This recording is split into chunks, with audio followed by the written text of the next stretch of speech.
To understand the magnitude of Cyrus the Great, we must first understand the world that existed before him. For centuries, the ancient Near East was dominated by empires that ruled primarily through terror. The Assyrians and the Babylonians, powerful as they were, often maintained control through the devastation of conquered cities and the mass deportation of their inhabitants. Let us look at the precedents set before Cyrus. When the Assyrian king Sennacherib conquered Babylon in 690 BC, about 150 years before Cyrus, he did not bring peace. In his own inscriptions, Sennacherib boasted of the massacre. He described destroying the city, filling it with corpses, smashing the gods, and burning houses down to their foundations. This was the standard victor's justice of the time, a cycle of looting, destruction, and the imposition of a heavy yoke upon the defeated. By the 6th century BC, Babylon was ruled by King Nabonidus. While not as brutally destructive as Sennacherib, Nabonidus was deeply unpopular. Historical records and the Cyrus Cylinder itself describe him as an impious oppressor who imposed forced labor upon the populace. He had neglected the chief god of Babylon, Marduk, in favor of the moon god Sin, an act that alienated the powerful priesthood. The Cylinder tells us that the rituals were gabbled and impure, and that reverential fear of Marduk had come to an end. The people faced a yoke without relief.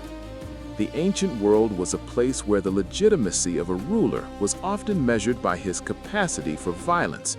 It was into this atmosphere of fear and spiritual neglect that a new power arose from the East, promising a radically different model of kingship. Cyrus did not begin as the emperor of the world. He started as the king of a small state in southern Iran known as Anshan. In the famous Cylinder text, he proudly recites his genealogy. "I am Cyrus, son of Cambyses, grandson of Cyrus, descendant of Taspes."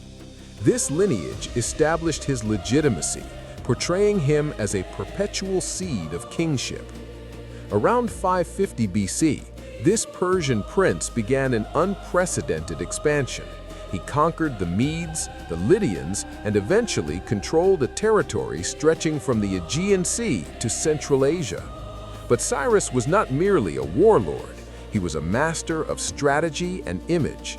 The sources tell us that the god Marduk, according to Babylonian propaganda, inspected and checked all the countries, seeking for the upright king of his choice. He found Cyrus. The text claims Marduk took the hand of Cyrus and called him by his name, proclaiming him aloud for the kingship over all of everything. What is remarkable is that this Persian king was welcomed not just by his own people, but was seen as a savior by those he conquered. The Hebrew Bible, specifically the book of Isaiah, goes so far as to call this foreign king the Anointed One, or Messiah. This was unique, a Gentile king recognized by the Jewish prophets as a shepherd chosen by God to perform his pleasure. By 539 BC, Cyrus stood at the gates of Babylon, the greatest city of the ancient world. The stage was set not for a massacre, but for a revolution in imperial rule. The fall of Babylon in 539 BC is one of history's turning points. The Cyrus Cylinder claims that Cyrus entered the city without fighting or battle and saved his city Babylon from hardship. While modern historians note that there was likely a battle at Opis where the Babylonian army was defeated, the entry into the capital itself was presented as a liberation. Cyrus did not behave like Sennacherib. He did not burn the city. He did not enslave the population. Instead, the text says the people of Babylon bowed down before him and kissed his feet, rejoicing over his kingship, and their faces shone. Once in power, Cyrus and his successors implemented a sophisticated system of government. The empire was divided into provinces called satrapies, governed by satraps who collected taxes and maintained order. But the genius of the Persian system was what scholars call subsidiarity. The Persians realized that they could not rule such a vast, diverse empire by force alone. They allowed local traditions to flourish. In Egypt, the Persian king was depicted worshiping Egyptian gods. In Babylon, Cyrus presented himself as the champion of Marduk. They employed a policy of pragmatism. As long as subjects paid their taxes and kept the peace, they were allowed to live according to their own customs and laws.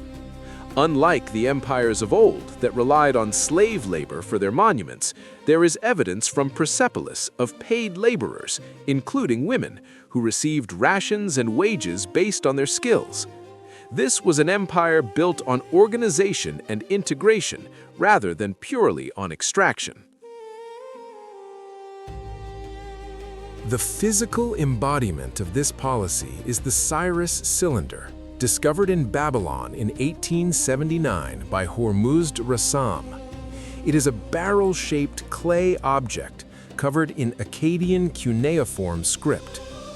While it was created as a traditional foundation deposit, a message to the gods and future kings buried in a temple wall, its content is revolutionary. In the text, Cyrus speaks in the first person, "I am Cyrus, king of the world." He explicitly denounces the previous king's irreverence and outlines his own benevolent acts. Crucially, he details the restoration of religious sanctuaries. The cylinder states, "I returned the images of the gods who had resided there to their places, and I let them dwell in eternal abodes. I gathered all their inhabitants and returned to them their dwellings." This is the key point. Previous conquerors deported peoples to break their spirit. Cyrus repatriated them. He restored the shrines of cities across the Tigris and returned the exiled gods. While the cylinder does not explicitly name the Jews, it corroborates the biblical narrative in the book of Ezra, which credits Cyrus with allowing the Jews to return to Jerusalem and rebuild their temple.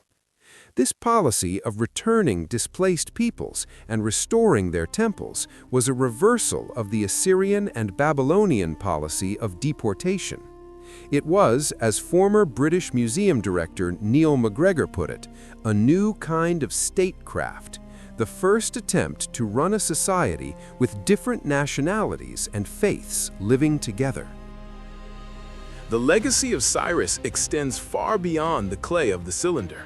For centuries, he served as a model of the ideal ruler. The Greek writer Xenophon wrote the Cyropaedia, the education of Cyrus, portraying him as the quintessential virtuous leader. Remarkably, this Greek biography of a Persian king became a manual for leadership for the founding fathers of the United States. Thomas Jefferson, the author of the Declaration of Independence, owned 2 copies of the Cyropaedia and studied it closely.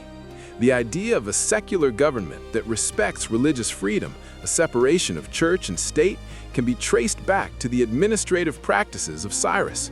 In the 20th century, the Cyrus Cylinder gained a new title, the First Charter of Human Rights.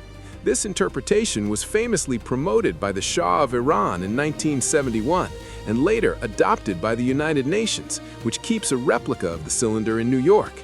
Historians are careful with this label. Scholars note that the concept of human rights is a modern one, and applying it to a 6th century BC king is anachronistic. The cylinder is, strictly speaking, a royal propaganda text in the Mesopotamian tradition. However, even if the term human rights is modern, the spirit of the cylinder remains profound. In a world accustomed to massacre and forced assimilation, Cyrus chose a different path. He chose tolerance over terror. He chose to let people worship their own gods and live in their own homes. Whether we view him through the lens of the Hebrew Bible as a Messiah, through Greek philosophy as an ideal ruler, or through modern eyes as a pioneer of tolerance, Cyrus the Great remains a towering figure. His cylinder serves as an enduring reminder that power does not require cruelty, and that true greatness lies in the ability to respect the diversity of the human experience. Share your thoughts in the comments, and don't forget to subscribe for more stories that shaped our world.